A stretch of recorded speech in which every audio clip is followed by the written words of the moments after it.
Boa noite, meu querido irmão, minha querida irmã.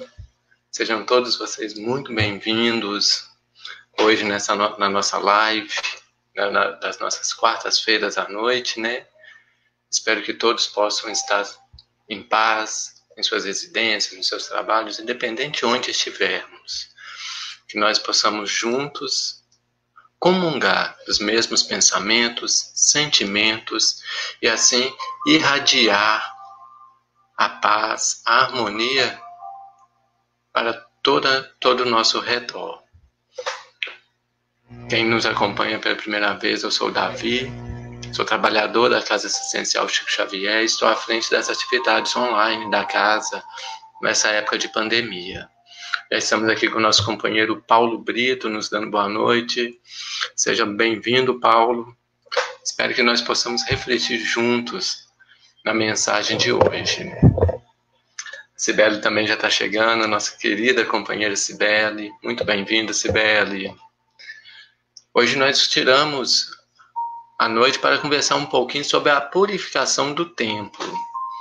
Mas antes, só para a gente ir preparando, eu vou passar um videozinho institucional,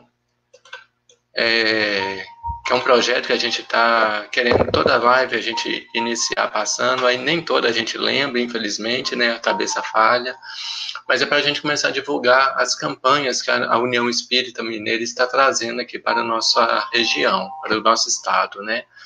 Hoje eu vou passar um videozinho de 2 minutos falando sobre o movimento federativo. Então peço que vocês acompanhem com paciência e eu já vou retornar, tá bom?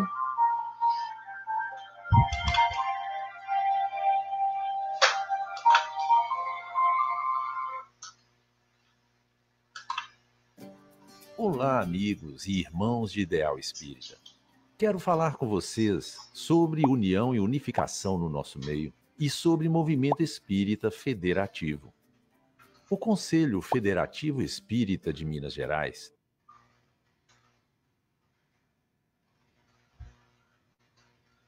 órgão estadual de unificação ligado à União Espírita Mineira, está trazendo às suas mãos a cartilha do Movimento Espírita. Um manual de leitura fácil e agradável, elaborado pensando naqueles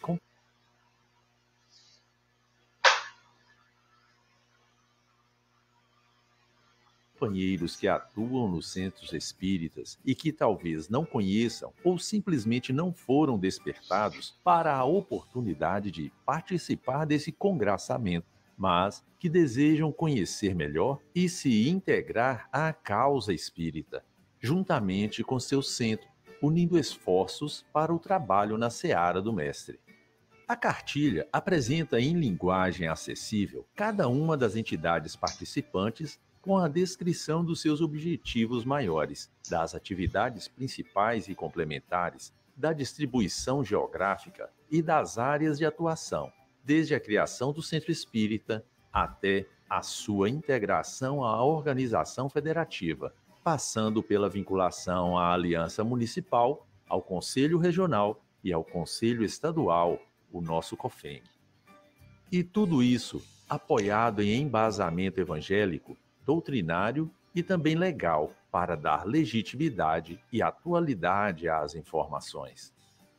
Traz também um resumo histórico das atividades de unificação, apresentando o 3º Congresso Espírita Mineiro e o Pacto Áureo como momentos determinantes para o movimento espírita no nosso estado e no Brasil. Esperamos que essa cartilha seja útil para vocês, mas principalmente que ela abra seus olhos e seus corações para as atividades de união e unificação. Estamos esperando por vocês. Boa leitura!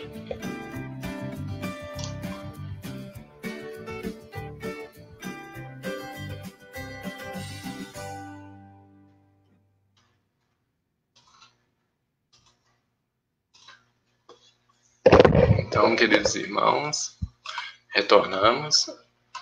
Agora vou convidar todos vocês para que nós possamos nos elevar para mentalizarmos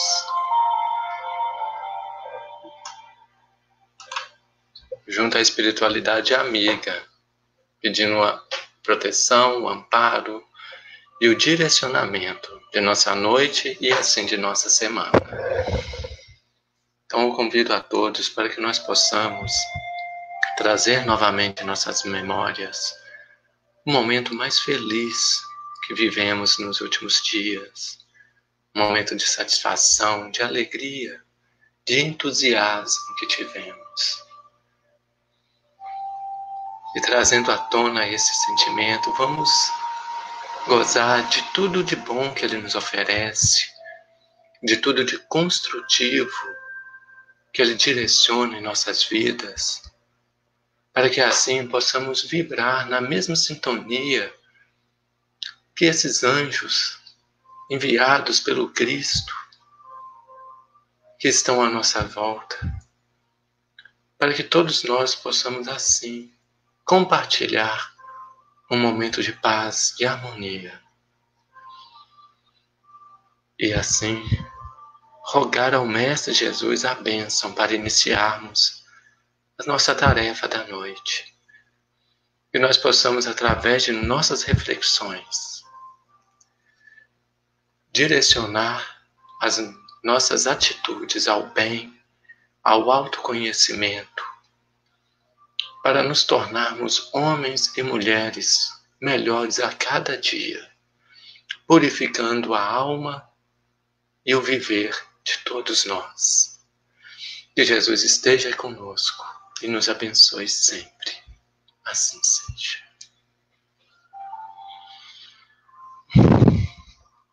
Muito bem, queridos irmãos.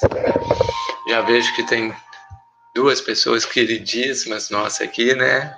A Aurelina já está presente conosco, a Paola também. Sejam bem-vindas, gente. Como eu disse no início, hoje nós vamos conversar um pouquinho sobre a purificação do templo. Semana passada, quem acompanhou, nós falamos sobre a figueira seca, né? E como ela está no mesmo contexto dentro do Evangelho, ali onde Jesus ele passa uma lição em um determinado aspecto,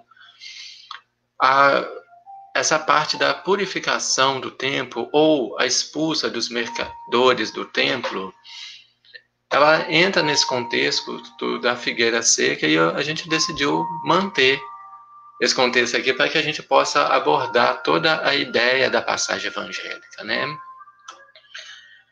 Então, para que a gente possa começar, eu vou compartilhar com vocês aqui assim o trecho do Evangelho, onde nós vamos encontrar esta parte, né? Quem acompanhou a figueira semana passada, lembra que eu usei o Evangelho de Mateus. Porém, a passagem ela é narrada por Mateus e Marcos, tá bom? Para variar um pouquinho, preferi trazer essa semana a narração de Marcos, tá bom? Marcos vem dizendo assim no seu Evangelho, que dirigem-se a Jerusalém. Entrando no templo, começou a expulsar os que vendiam e os que compravam no templo, e destruiu as mesas dos cambistas e as cadeiras dos vendedores de pombas. E não permitia que ninguém transportasse utensílio através do templo.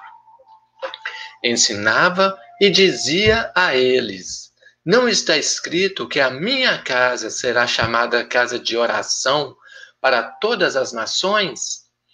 Mas vós fizestes dela um covil de assaltantes.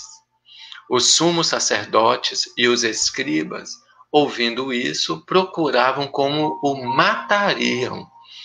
Eles o temiam, pois a turba estava maravilhada com seu ensino. Pegando aqui, né, a passagem do Evangelho, como eu disse, só para a gente esclarecer. Eu trouxe pouquinhos slides aqui só para dar um direcionamento e para a gente ter um conteúdo, né? O contexto que a gente vai observando aqui, gente, é que é Jesus se dirigindo a Jerusalém. Aí vamos só lembrar, né? Quem acompanhou a semana passada vai lembrar bem disso.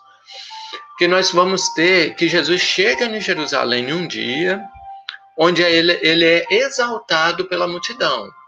Ele entra na cidade montado num jumento, as pessoas tiram suas vestes e forram para que ele passasse por cima e começam a exaltá-lo com ramos. Hoje a gente conhece essa passagem, né? Quem vem da Igreja Católica conhece ali o Domingo de Ramos, né? Que é a entrada de Jesus em Jerusalém. Após ele entrar na cidade, ele observa tudo, principalmente dentro do templo, apenas a nível de observação. Não prega, não ensina, não manifesta nada. E quando ele sai, é o momento, né, onde os discípulos veem, né? Deixa eu só voltar um pouquinho atrás, né, gente?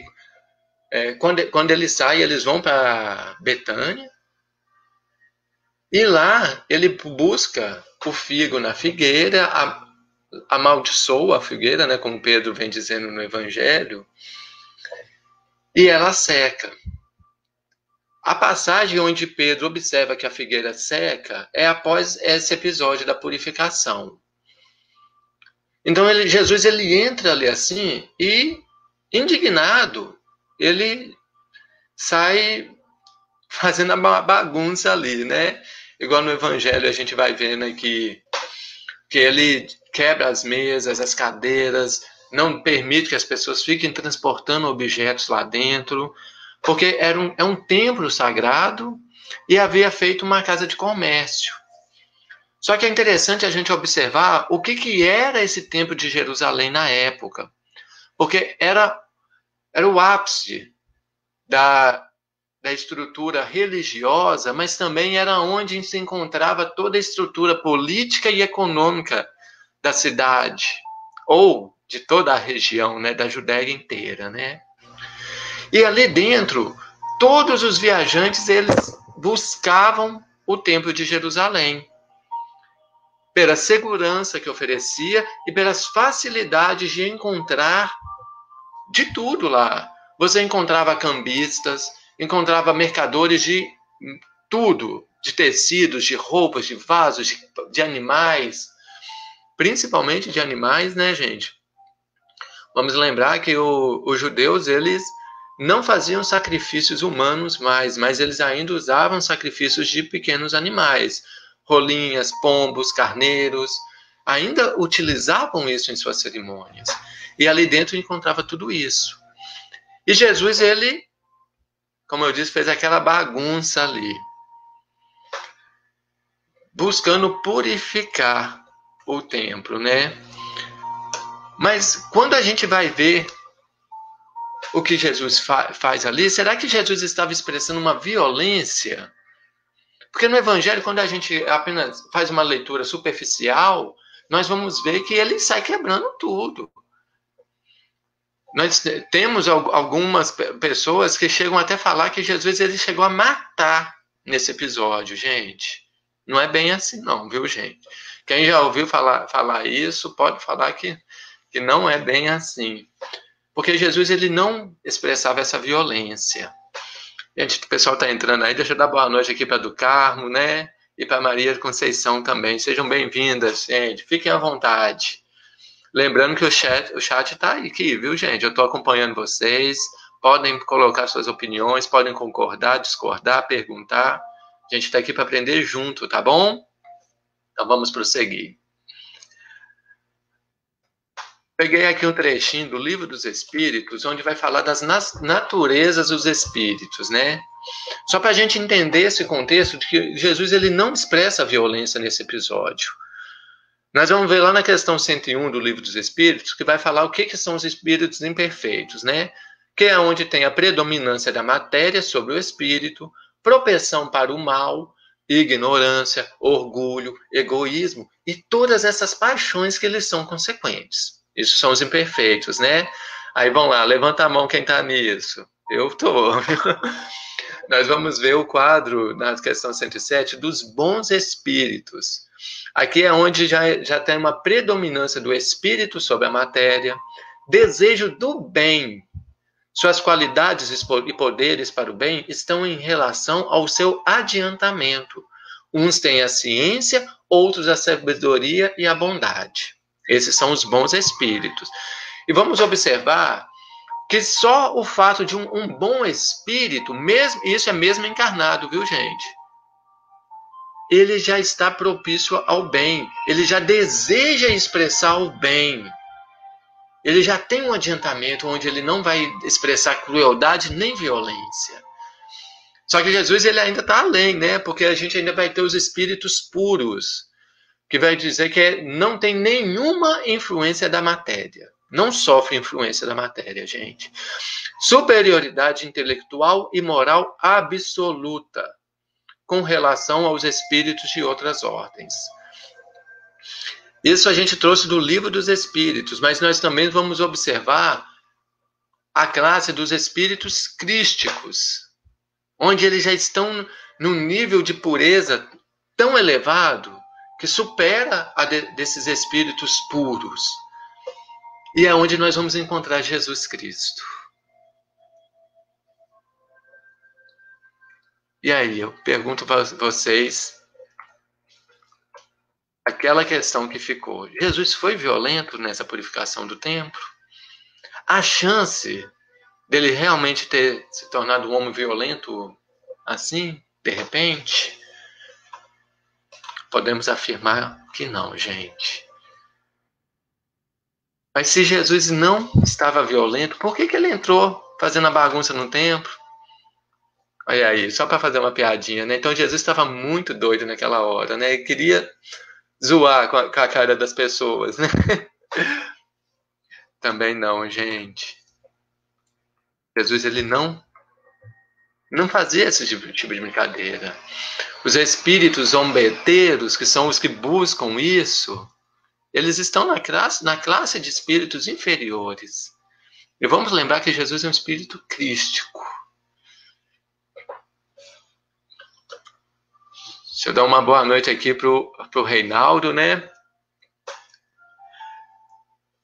Olha aí, a Aurelino e o Paulo estão aqui se conhecendo, relembrando um do outro aqui, né, gente? Bom, então é bom saber, né, que o Paulo eu ainda não conheço pessoalmente, mas a gente tá vendo aí que ele já tem um carinho pela Aurelina, a Aurelina com ele, então se sinta aí na família também, viu, Paulo? E a turma aqui, a gente é uma grande família espírita, então seja muito bem-vindo ao nosso grupo também, tá bom? Mas só para a gente prosseguir, gente, que quando nós vamos debruçar sobre o Evangelho de Jesus, nós vamos encontrar nele apenas ensino de alto teor moral, gente. Você não vai encontrar essas inferioridades que nós temos nos ensinamentos do Cristo, não. Quem fazia isso, gente, eram os gregos, os romanos, que colocavam nos deuses as nossas dificuldades. Porque você encontrava deuses vingativos, deuses ciumentos, deuses egoístas. Isso tudo, eles simplesmente potencializavam o homem com todas as suas dificuldades e expressavam isso na divindade. Era a forma que eles viam para entender a vida naquela época. Mas hoje, através da doutrina espírita, através das reflexões, nós podemos ver que o Evangelho do Cristo é puro. É um manancial puro de água cristalina. O que vai alterar é a jarra onde nós vamos depositar esse Evangelho. Porque quando nós temos uma jarra puro barro, por mais pura que seja a água que ela vai entrar, que vai ser depositada nele, ela ainda vai se turvar, vai sujar. Então somos nós que debruçamos diante do Evangelho e não conseguimos compreendê-lo. E aí nós ficamos colocando nossas mazelas no Cristo. Está claro? Então Jesus ele não teve uma alucinação, não teve um ataque de brincadeira e não teve violência. Só para a gente entender essa questão sobre a reflexão evangélica, pegamos esse trecho aqui da introdução do Evangelho segundo o Espiritismo, que Kardec vem colocando assim, que todos admiram a moral evangélica e exaltam sua sublimidade e necessidade. Muitos a divulgam por acreditar no que ouviram falar, ou se apoiam em ensinamentos bíblicos que se tornarão provérbios populares. Entretanto, são poucos os que conhecem a moral evangélica a fundo, e menos ainda os que a compreendem e sabem aproveitar seus ensinamentos, retirando delas benefícios para si mesmo. Vocês percebem, gente, que a compreensão do evangelho não é uma tarefa fácil. É um trabalho árduo, é de formiguinha mesmo. Onde nós realmente devemos buscar entender a linguagem, o estilo literário. Desculpa. No Evangelho nós vamos encontrar inúmeros estilos literários que eram utilizados na Galileia, na Judéia, há 2000 anos atrás, gente. Se nós formos observar, fazer uma leitura de um texto como se fosse escrito hoje, nos nossos tempos, na nossa cultura, aí que nós não vamos entender nada. Nós precisamos realmente ver como nós iremos interpretar o Evangelho. Nós temos que saber identificar qual gênero literário que nós vamos encontrar nas passagens que nós vamos refletir.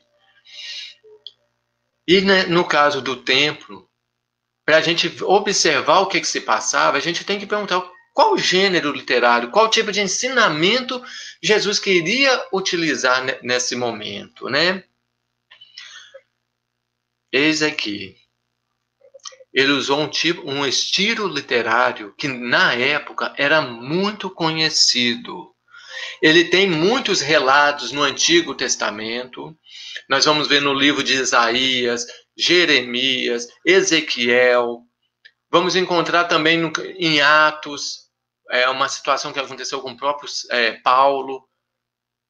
Isso era um estilo literário, chamado de relato de ação simbólica ou encenação profética. Onde o mensageiro, o profeta, ele usava de uma situação totalmente física, ele fazia algo que queria expressar um ensinamento profundo. Os judeus conheciam isso bem. Tanto é que Jesus fez. Sabe por quê? Se nós formos entender a estrutura física do templo de Jerusalém, à época, era um templo, gente, ele era gigantesco. Ele tinha mais de 3.000 funcionários, onde nós vamos encontrar pelo menos 1.500 guardas. O menor sinal de violência dentro do templo de Jerusalém era abafado imediatamente. Ah, não, mas 1.500 guardas judeus não era o suficiente? Ótimo.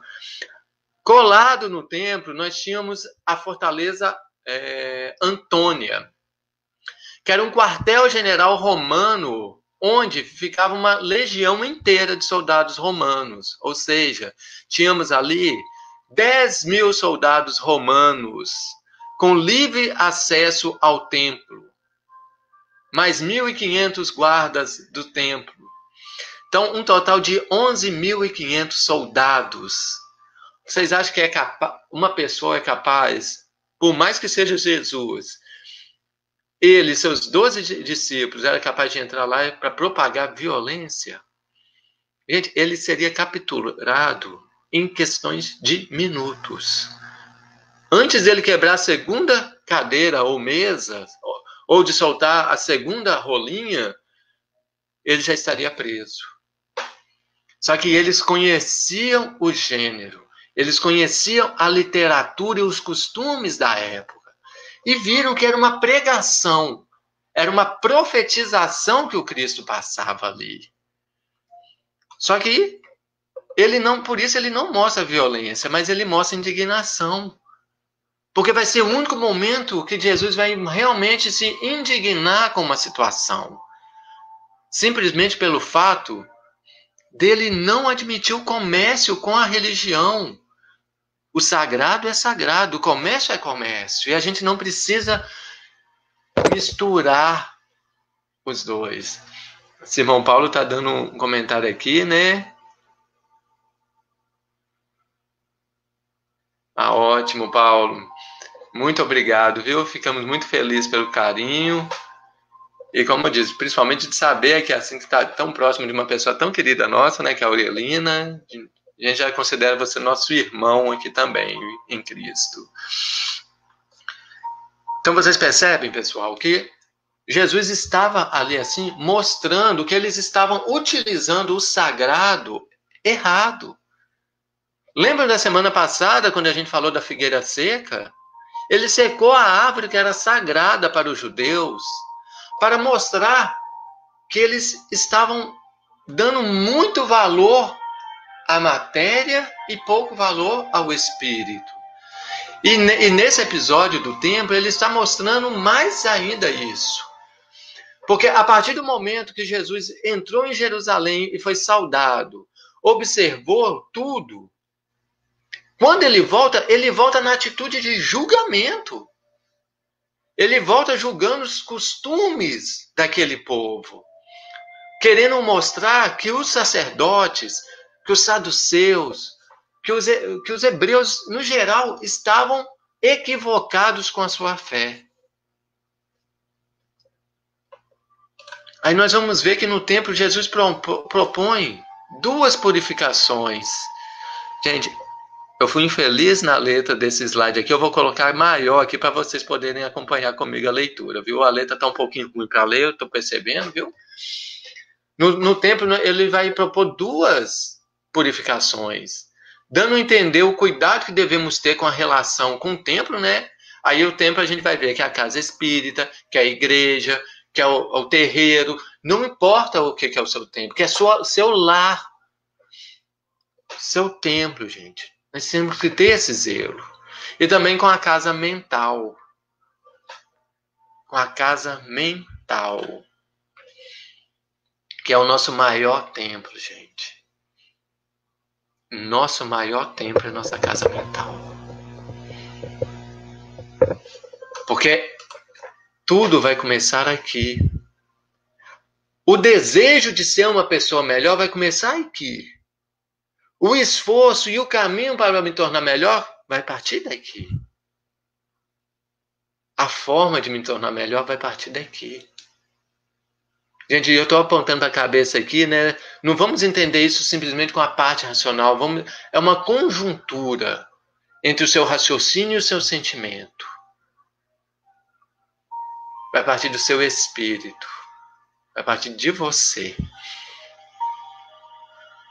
Isso que vai gerar a purificação do seu lar, a purificação da sua vizinhança, do seu ambiente de trabalho, do seu ambiente religioso. E nós não podemos misturar as coisas. Eu tenho que ter o meu tempo dedicado a mim. Eu tenho que ter meu tempo dedicado aos negócios, porque eu preciso trabalhar.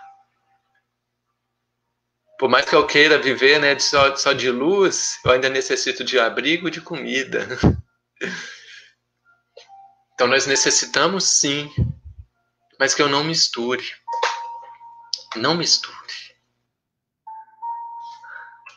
Quando Jesus ele destrói as mesas, os cambistas, ele estava desarticulando o mal organizado dentro do templo.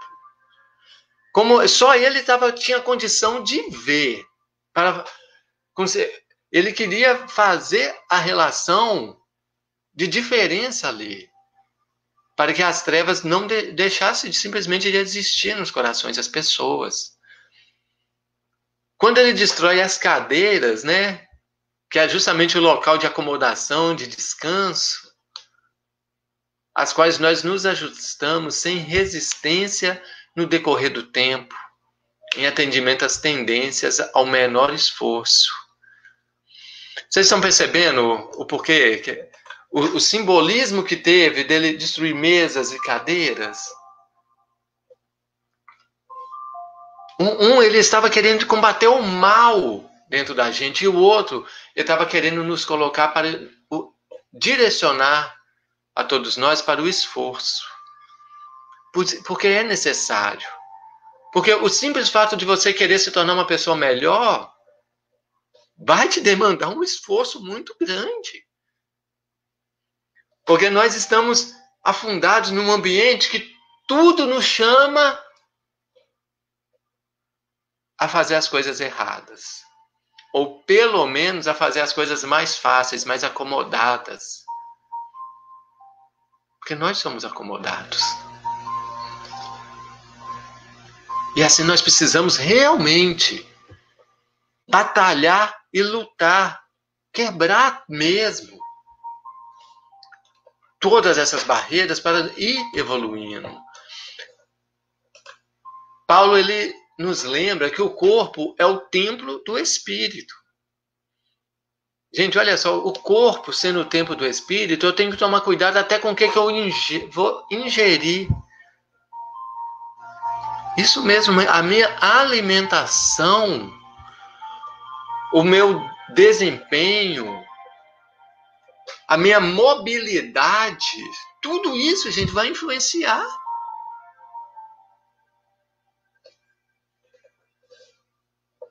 Como entrou no templo, é preciso que Jesus e os apóstolos, representados por sua doutrina, penetrem terreno adentro de nós mesmos.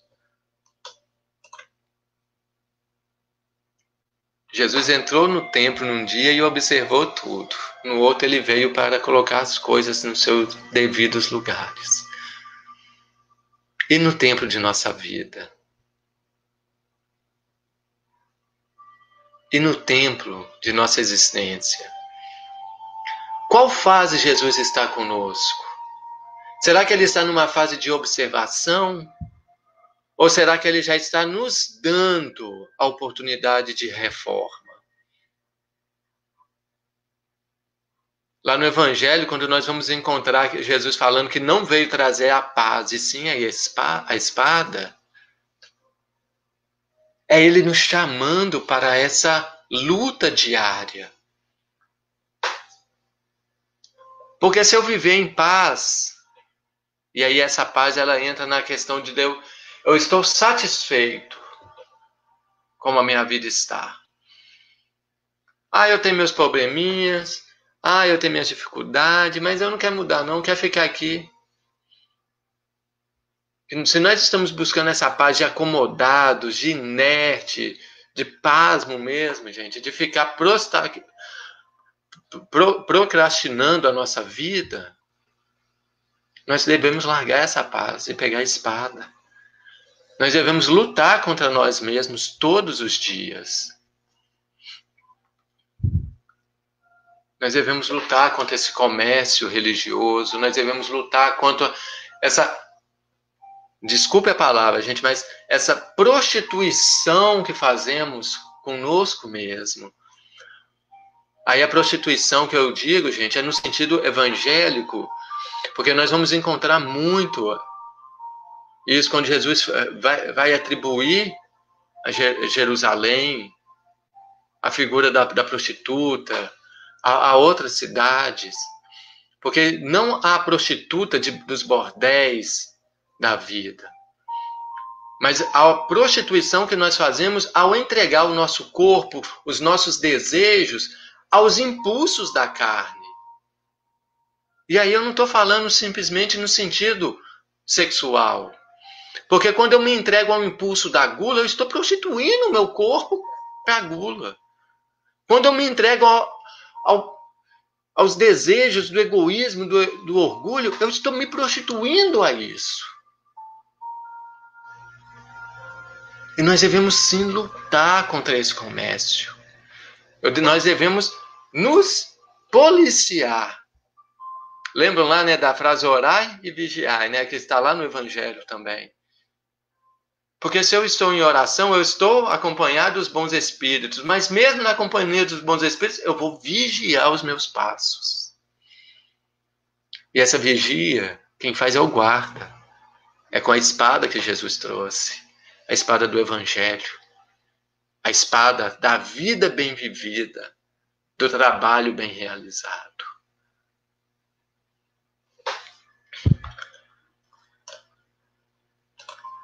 Humberto de Campos, uma conversa que ele teve com Judas Iscariotes, o traidor, olha, nas cercanias de Jerusalém. Isso aqui, gente, nós vamos encontrar na obra de Humberto de Campos, em um momento onde ele vai visualizar a cidade de Jerusalém, isso já no plano espiritual, né? E lá ele encontra Judas observando a cidade. Aí ele tem essa seguinte lição que Judas lhe passa. Já fui absolvido pela minha consciência no tribunal dos suplícios redentores. Quanto ao divino mestre, infinita é a sua misericórdia, e não só para comigo, porque se recebi 30 moedas vendendo-o aos algozes, há muitos séculos ele está sendo criminosamente vendido no mundo, a grosso e a retalho, por todos os preços, em todos os padrões do ouro amoedado. Vejam só o que o Judas está nos trazendo, gente. Ele tirou a sua própria vida por ter lamentado o que tinha feito. Vendeu o Cristo por 30 moedas de prata. E esse nem foi o pecado dele, né? O maior pecado dele foi o de tirar a sua própria vida. Mesmo assim, Jesus o recebeu de braços abertos. Maria o auxiliou. Ele se regenerou e se viu livre, purificado no tribunal da sua consciência, que é o único tribunal que existe. Mas ele vem falando que essas 30 moedas que ele vendeu a Jesus não é nada, visto o que nós estamos fazendo com Cristo, com as coisas sagradas no decorrer da humanidade inteira. Gente, a gente não vai tirar para falar aqui, mas eu tenho certeza que todos nós ouvimos, ou já ouvimos, ou conhecemos esse comércio religioso em todos os sentidos. Em todos os sentidos, gente. E hoje nós estamos aqui na nossa quarta-feira, gente. Nós aqui dentro de doutrina espírita, nós não damos petelecos em política não, viu, gente? Mas um dos motivos que eu quis trazer essa reflexão hoje é justamente para nos auxiliar a refletir, porque domingo próximo agora a gente tem o dia de escolher quem vai governar nossas cidades. Infelizmente, uma forma muito banal que nós estamos encontrando aí assim de vender o Cristo está sendo nessas campanhas. Vamos ter essa atenção. O nosso maior propósito, gente, é conhecer o Evangelho para aplicá-lo às nossas vidas. Mas a partir do momento que as minhas decisões precisam ser embasadas nisso também, que nós possamos ter os olhos e a mente para refletir. E fazer essa reflexão embasada, sim, no princípio evangélico. Porque é o mais importante que nós precisamos. É o mais importante. Assim, Jesus expulsou os mercadores do templo. Condenou o tráfico das coisas santas sob qualquer pretexto. Deus não vende sua bênção, nem seu perdão, nem a entrada no reino dos céus. Portanto, o homem não tem o direito de cobrar por esses benefícios.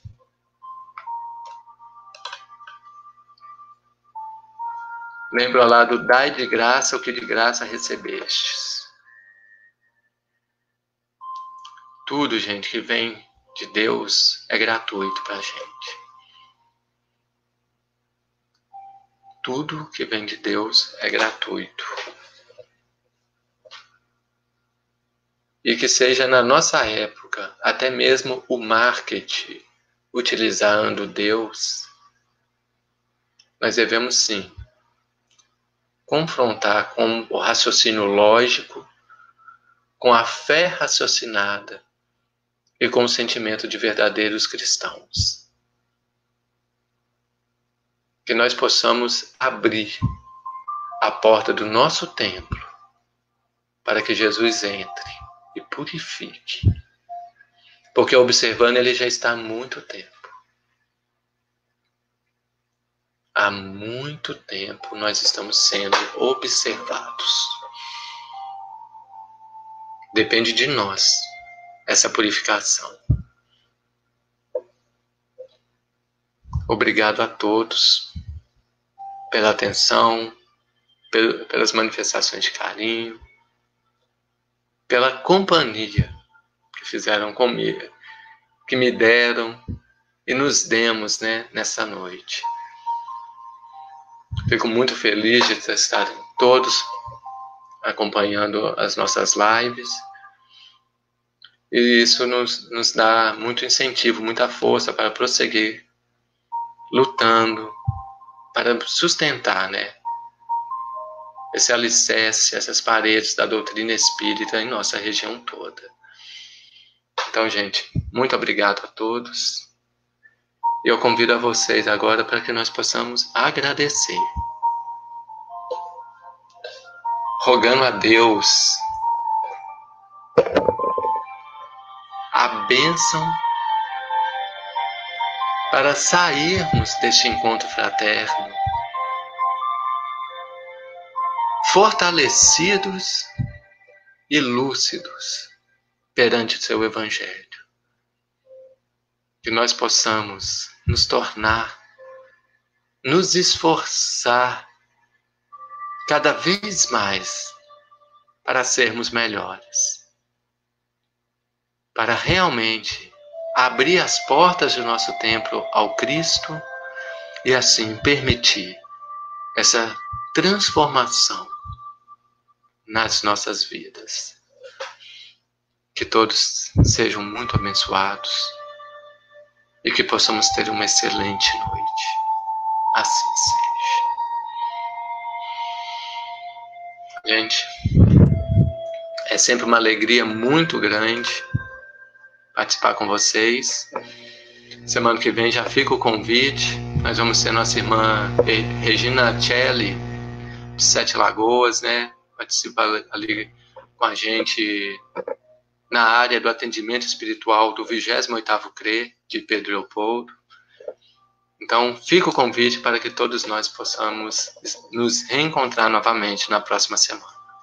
Um grande abraço a todos e fiquem com Deus.